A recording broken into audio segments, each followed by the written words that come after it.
Bonjour à tous, la fin d'année s'accompagne généralement de beaucoup de sollicitations pour les dons. Eh bien, nous voici au rendez-vous. Le denier, c'est la raison pour laquelle on se retrouvera chaque semaine durant la période de l'Avent, entouré d'invités qui témoignent de leur engagement dans l'église de Marseille. Et avant de vous les présenter, je vous rappelle qu'il reste quelques semaines avant de faire votre don au denier, un don essentiel qui assure la vie des prêtres et la vitalité des missions pastorales du diocèse. Aujourd'hui, nous portons notre regard sur la jeunesse et j'ai la joie d'accueillir près de moi Tiffany, catéchumène donc en direction du baptême, membre de la pastorale des étudiants et des jeunes pros, Massilia Spirit. À ses côtés, sœur Sophie de la congrégation des Sœurs de Notre-Dame de la Salette et de la pastorale des adolescents. Et enfin, Père Thomas Mellac, le délégué diocésain responsable de la pastorale des étudiants et des jeunes professionnels et aussi délégué pour les vocations. Père Thomas, tout d'abord, qu'est-ce qu'être délégué diocésain ? C'est une bonne question. Être délégué diocésain, c'est travailler pour l'évêque dans un domaine particulier, pouvoir le représenter, en tout cas déployer l'action de l'église diocésaine dans un domaine, moi en l'occurrence auprès des jeunes adultes. Être la continuité en tout cas de ces directions données par l'évêque, quel champ d'action il vous donne ? En fait ça se joue dans un espèce de dialogue. C'est pas uniquement l'évêque qui nous donne des directives et puis nous on les applique, mais il donne quelques orientations et c'est un dialogue. Par exemple, moi j'essaie de beaucoup impliquer des jeunes dans la manière de faire.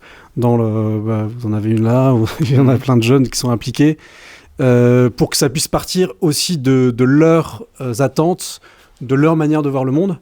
Et moi je me vois un peu comme ce trait d'union justement entre le peuple de Dieu qui parfois a besoin d'être un peu cadré, et l'évêque qui peut avoir une vision des choses. Et donc, essayer d'être ce trait d'union entre les deux pour essayer de faire avancer l'Église sur des sujets fondamentaux aujourd'hui pour les jeunes. Sœur Sophie, vous accompagnez des un peu plus jeunes. Oui. Est-ce que vous diriez que la mission est similaire ? Sinon, comment vous la détermineriez, cette mission-là ? Moi, je suis en second avec Marc Padovani, qui est plus responsable, qui est diacre.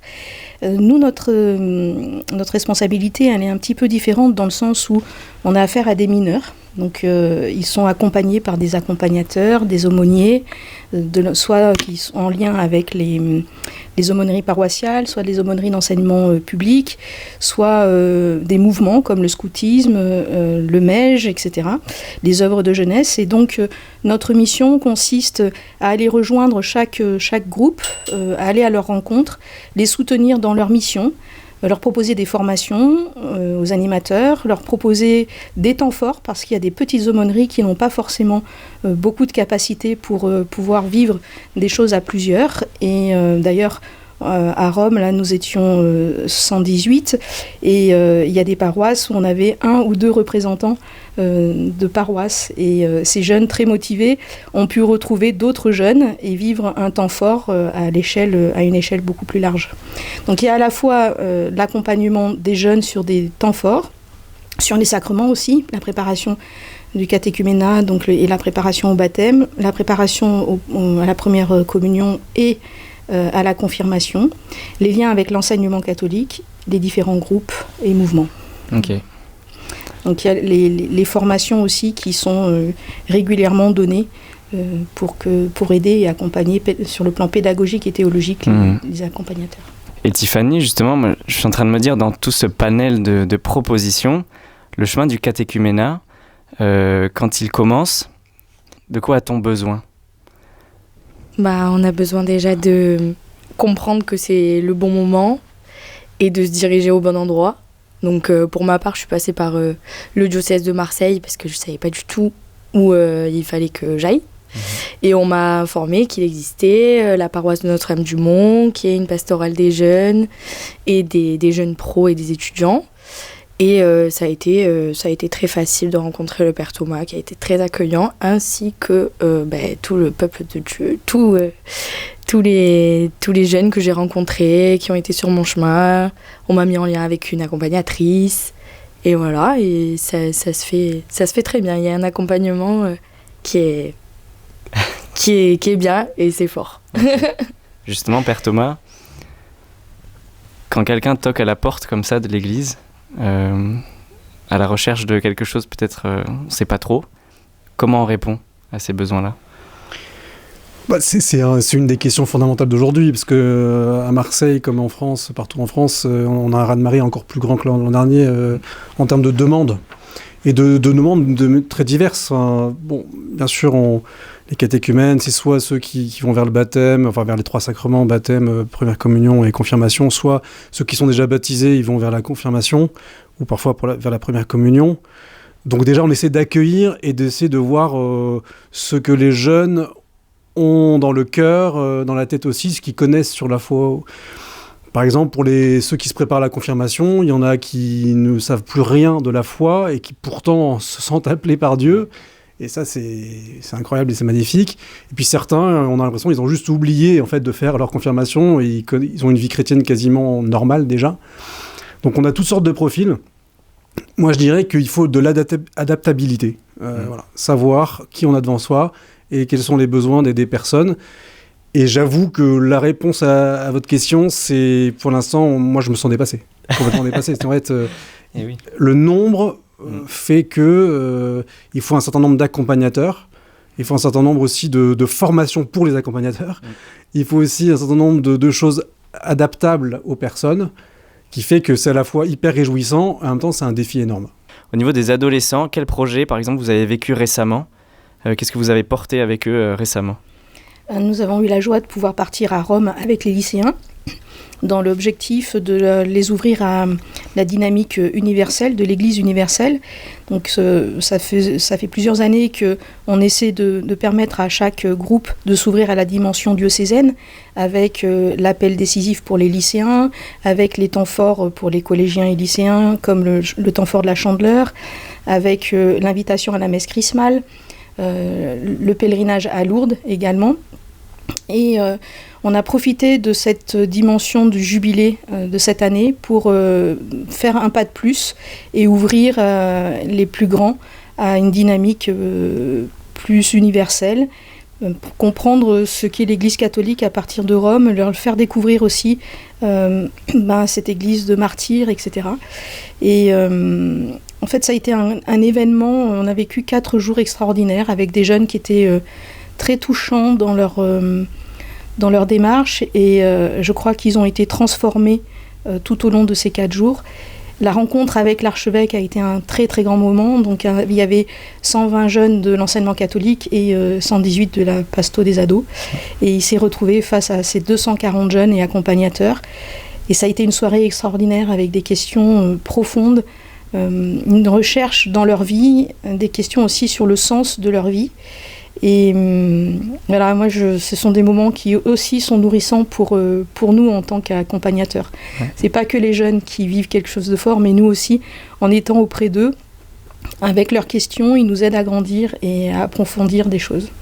Et Tiffany, pour rebondir là-dessus, cet esprit de communion, enfin de communauté finalement avec des jeunes de son âge, qu'est-ce que ça apporte ? Parce que vous qui êtes membre un petit peu de cette pastorale de jeunes qu'on appelle Massilia Spirit, qu'est-ce que ça vous apporte directement ? Il y a le fait que je sois entrée en catéchuménat la veille d'une année jubilaire. Donc ça a joué énormément, je pense. Ça a beaucoup de sens pour moi aussi.